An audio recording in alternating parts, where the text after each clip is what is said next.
dhammaantiin boon meel kastooda adduunkan iyo daafaha dacaladiisa kaga nooshiin oo mar kale anigoo dhex maraya meel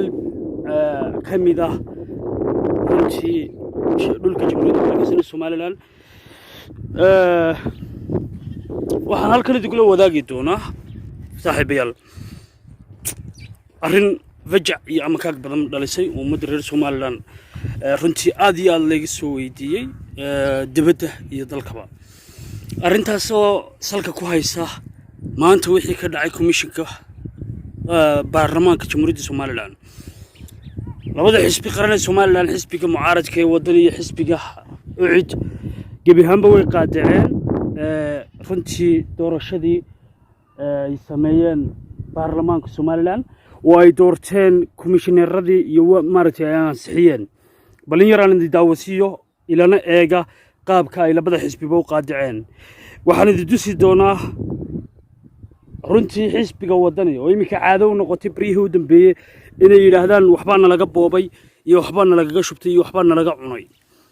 ceebtooda ma aha waa caadadooda balse xisbiga cadaaladda iyo daryeelka waan anigu khaasatan taageero u ahay siyaasadiisana ku qanacsanahay ayaa maxay tahay isaga qudhiisu ganafka maaragtay arrintaasi ku dhuftay waxaan idin daawasi doonaa bal horta laba mas'uul oo sarsare u hadlay labada xisbi kadibna waxaan falanqayn yar kooban ku sameey doonaa iyagana aan wax idiga dusi doonaa mas'uuliyiintaasi la ansixiyay iyo hadallada ay soo jeediyeen ير داوشو وناكسن كدبنا شير قريه فضل بسم الله الرحمن الرحيم السلام عليكم ورحمة الله وبركاته ما أنت دوحي دعي والله وذا سعوتين إن برلمان كي سيلد لقى دقي إذا ما لدول دقي سقة سبوة تشوبة لقو ميل مريي حبنا عن طريق شرعي كوي منين سمالة واحد هذا هل حران النرج حلال مردشو كميشا كاسي حرام بكويمي حرام بانو كجوغا حرام بانا maxaan ku dhahday maanta lagu meel mariyay labada xisbi saaka way soo yimaadeen arinta wada tashi dheer bay ka galeen waxa uu muuqatay in dimuqraadiyadii Soomaaliland maanta la gowracay madaxweynuhuna uu u bareeray inuu dimuqraadiyadda Soomaaliland gowraco go'aankii labada xisbi ay qaateen iyo wada tashigoodii waxa ka soo baxay waxay noo akhri doona abiyan saxaafadeed mowqifka rasmiga labada xisbi mucaarid u ciidiyo wadani ee ku aadan komishinkii saaka sida jujuubka loo mariyay golaha wakiilada Soomaaliland ugu horeyn waxa aanu shacabka Soomaaliland sharafta leh waxa u sheegaynaa annagoo ka xun in hanaankii geedi socodka dimuqraadiyadda ee Soomaaliland oo ahaa mid ku saleysan dastuurka isla markaana bulshada Soomaaliland u soo martay dariiq dheer oo ay ku baxday waqti iyo hanti ummadeedba si loo helo doorasho xor ah oo xalaal ah oo ku fadhida hal cod iyo hal qof in xukuumadda kulmiye ay godbeer ku riday gacantoodana ku gowracday sidaa daraadeed waxay labada xisbi mucaarad ee u ciidiyo wadani cadeynayaan in komishinkii doorashooyinka qaranka ee la sugayay laga duway shuruucda dalka iyo shuruudihii uu xeerku u dhigay xulista iyo ansixinta xubnaha komishinka doorashooyinka qaranka taas oo meesha ka saartay dhexdhexaadnimadii iyo garsoorkii ay xisbiyada ugu xaqsoori lahaayeen haddaba kadib markii ay labada xisbi u cadaatay in xukuumadda kulmiye ay baalmartay heshiiskii saddexda xisbi qaran ku galeen madaxtooyada ee beesha caalamkuna ku dhex joogtay isla markaana ay cadaatay in golihii wakiilada laga dhigay saylad isla markaana hantidii ummadda loo adeegsaday danaha xisbiga talada haya ee kulmiye markii labada xisbi mucaarad ku qanceen in madaxweynuhu uu burburiyay doorashooyinkii iyo dimuqraadiyaddii dalkan ka hana qaaday ee Soomaaliland ku soo caanamaashay isla markaana uu cadaystay nidaamka litalisnimo waxay labada xisbi qaadaceen wada shaqaynta xubnaha lagu sheegay komishinka ee lagu keenay sifada jujuubka kaasoo loo maray dariiq sharciga baalmarsan ugu dambeyn waxay labada xisbi ku baaqayaan shir wada tashi oo lagaga arisanayo xaaladda uu dalku marayo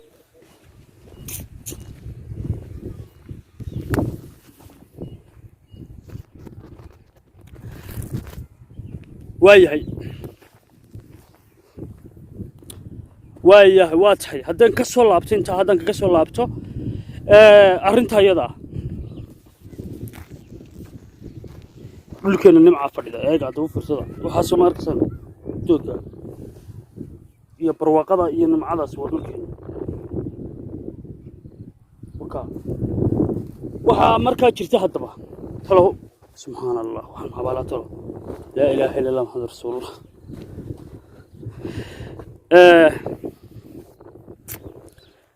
xisbiga waana la boobay ninka bida horta su'aal baan idin weydiinaya reer Soomaaliland xisbigan wadani dadkan xirxiran ee madaxa wada xiran maxaa ku soo ururiyay xisbiga wadani bal ka jawaaba xisbiga wadani dadka xirxiran ee Soomaaliland nacab ee maaragtay cunsuriyiinta maxaa xisbigan ku soo ururshay horta bal su'aashaan geesiya jawaabteeda waxa hadaba aan eegina Dr. Gaboose waa ninka habeenkii dhaweyta afka furteed ogadeen xilliga ururada Soomaaliland ee ururkiisii ummaddu uu qulqulayde hadal cajiib ahaa oo aad moodo maanta inay qoladan wadanna soo koobi garayaan ayana dustana maanta dimuqraadiyadii Soomaaliland ba waxa la geeyay xabaalaha meel ka durduro oo la aasay marka iyagu dimuqraadiyadu la aasay un bay ka shaqeynayeen waxba la boobay doorashadani waxay mugdi gelisay kalsoonidii geedi socodka horumarka dimuqraadiyadda iyo aaminaadii shacbigu ku qabay in doorasho xor oo xalaalihi qabsoomi karto mustaqbalka dambe inta xukuumadan iyo komishanka noocan ay joogaan haddii madaxweynuhu guul u haysto guuldarrada qaranka haddii fariidnimadu noqotay foolxumadii dhacday maalintii doorashada haddii madaxtooyadu isku diyaarinayso damaashaadka iyo dabaaldega kulmiye annakuna waxaan xabaalaha malka durdura naxash ugu sidnaa meydkii dimuqraadiyadda Soomaaliya haddaba Cabdirashiid Riya waraade baroorta orgiga ka weyn iyo saaxiibay ilaahay marka laga baqayo baroorta orgiga ka weyn komishin maaragtay ninkanna maaha Cabdirashiid Riya raacna maaha arintu way ka sareysaa balse maxuma wada tashi qaran oo la yeesho waxaan soo dhaweynayaa waxay ku baaqeen wada tashi qaran oo la isaga yimaado oo maaragtay xisbiyada qaranka iyo maaragtay ay maaragtay lagu wada hadlo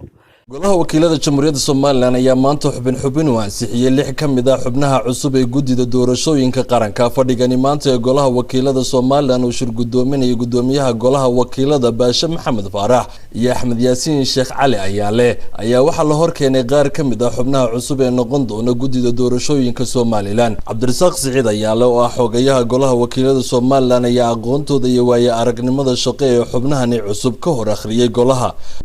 sida ku cad qodobka 12 farqadiisa labaad ee xeerka doorashooyinka madaxtooyada iyo golayaasha xeerka 20 waxa soo xulay xubnaha guddiga doorashooyinka qaranka golayaasha guurtida 2 xubnood asxaabta mucaaradka ee diiwaan gashan 2 xubnood iyo madaxweynaha jamhuuriyadda Soomaaliland 3 xubnood kuwaas oo kala ah xubnahan injineer Cabdirashiid Maxamuud Cali Allah mahad madaxweyne Muuse Biixi Cabdi waxaan akhriyeynaa warqadii gudida ku gudbisay guddoonka golaha wakiilada gudida arrimaha gudaha warqadoodii ujeedo ansixinta xubnaha guddiga doorashooyinka qaranka gudida goluhu markay aragtay digreetada madaxweynaha ee taariikhdeedu ahayd 10/2019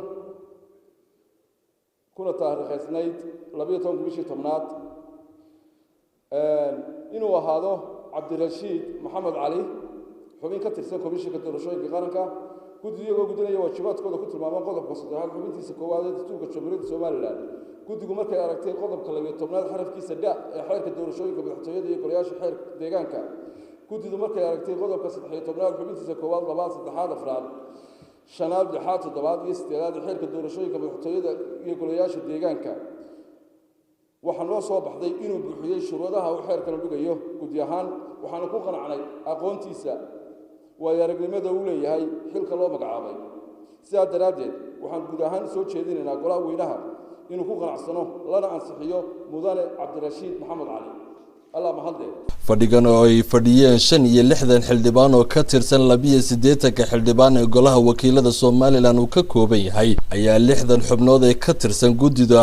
komishinka doorashooyinka qaranka xubin gacan loogu taagay iyagoo halkaasina xildhibaanada golaha wakiiladu ay ku ansixiyeen cabdirashiid maxamuud cabdi riyaraac waxaa ogolaaday 50 xildhibaan waxaa diiday 13 xildhibaan waxaa ka aamusay hal xildhibaan maxamuud daahir jaamac waxaa ogolaaday 55 xildhibaan waxaa diiday 5 xildhibaan waxaana ka aamusay 4 xildhibaan mustafa maxamed daahir waxaa ogolaaday 58 xildhibaan 4 xildhibaan ayaa diiday 2 xildhibaanna waa ay ka aamuseen kaltuun xasan cabdi waxaa ogolaaday 55 xildhibaan waxaa diiday 8 xildhibaan hal xildhibaanna waa uu ka aamusay cabdiraxmaan maxamed ismaaciil duxood waxaa ogolaaday 58 xildhibaan cid diiday may jireen 6 xildhibaanna waa ay ka aamuseen xasan yuusuf ducaale waxaa ogolaaday 58 xildhibaan waxaa diiday hal xildhibaan waxaa ka aamusay 5 xildhibaan dhammaanna xubnahaasi habka gacantaaga loogu codeeyay gudoomiyuhu muu codeyn sidaasina waxaa xildhibaanada golaha wakiiladu ku ansixiyeen 60 xubnood oo ka mid noqon doona gudida cusub ee doorashooyinka Soomaaliland iyadoo aanay golaha hor iman xubintii 7aad ee gudidan u matalaysay xisbiga mucaaradka ee wadani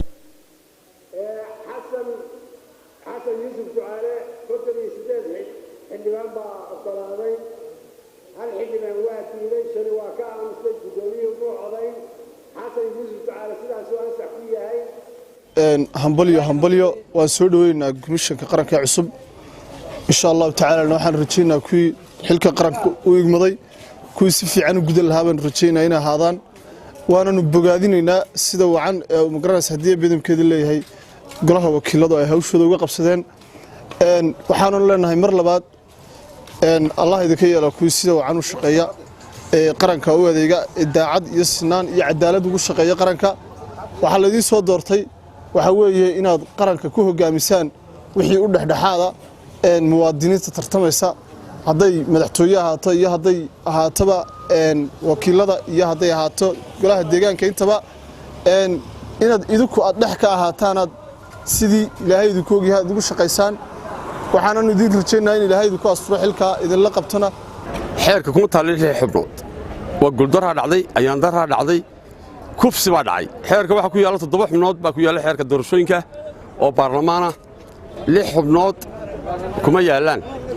waxa in guldara dhacday hog baa lagu riday Soomaaliland waxa weeye waxaan ku wada joognaa waa xeer iyo tistoor aynu samaysanay ku heshiinay hadduu ina dhiqi waayo kaaso waxa rag cadaalad waayay sida cawsh kala yaa waxa weeye qof waliba wuxuu doono ayuu yeelayaa xeerku wuxuu ahaa 7 xubnood baa ahaa mid baa loo ansixinayaa loo tafinadayaa waa la kufsaday saaka sharciga Soomaaliland waa la rorsaday baarlamaankuna waa isaga feelarisa oo mutadaafa isaga raba inaan doorasho dhicin aygu Axmed Salaabaan Shide waxaan joogaa magaalada Burco haddaan fikirkayga ka dhiibto komishinka maanta la ansixiyay aniga waxay la tahay inay xaq tahay waayo lama oran karo madaxweynuhu wuxuu keenay qaar isaga u shaqeynaya qofkii kasta meesha la keenaa xusbi kasta ahaado horta koonkan joogno Soomaaliland idaan xusbi ahaynba ma jirto ama ha u ololeeyo ama yaanu u ololeen